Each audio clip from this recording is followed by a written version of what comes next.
தம்பி, யாரை கூட்டிட்டு வந்தாலும் வேண்டான்னு சொல்றா. என் பொண்ணு லைஃப் லாங் உங்க கூட தான் வாழணும்னு சொல்றா. ஒரு நாள் ரயில் பயணத்திலேயே என் வாழ்க்கையை தலைகீழாக்கிட்டீங்க. இதுல லைஃப் லாங் பயணமா? என்னால முடியாது சார். அம்மா ஏதோ ஒண்ணு பண்ணி ஊன்னு சொல்ல வைங்க. தம்பி ஈக்கு அப்புறம் என்ன வரும்?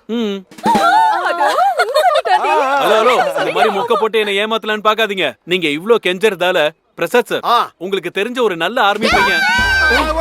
உனக்கு சொன்னா புரியாதா? அழகா இருக்கேன்னு திமிரா? உன்னை விட்டுருவான்னு மட்டும் நினைக்காத. என்ன விட்டுட்டு வேற எவளையாவது கல்யாணம் பண்ணிட்டு நான் அவளை கொன்னுடுவேன்.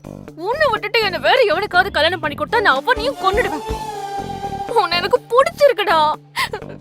நான் சொல்றது புரியுதா? இத பாருமா, நான் சொல்றத கேளு. ஓவர சீன் போடுற.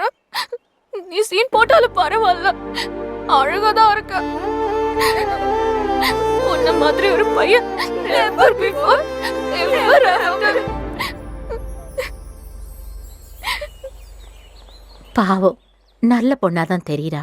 ஓகே சொல்லிடுற கண்ணா. சரி, என்னைக்காவது ஒரு நாள் கல்யாணம் பண்ணிக்கணும்ல. பிரசாத் சார், நல்ல முகூர்த்த நாளா பார்த்து இன்ஃபார்ம் பண்ண சொல்லுங்க. ஓகே தம்பி. வேண்டாம் வேண்டாம், சொன்ன கேளு. விடு, இந்த மாதிரி பப்ளிக்ல எல்லாம் பண்ணக்கூடாது. விடு விடு விடு விடு. என்ன சார் பாத்துக்கிட்டே இருக்கீங்க? ஆமா செல்லம், உங்க குடும்ப கதையெல்லாம் நல்லா முடிஞ்சிருச்சுல? கொஞ்சம் ஓரமா நில்லுங்க. எப்படியோமா நம்ம சாதிச்சிட்டோம்.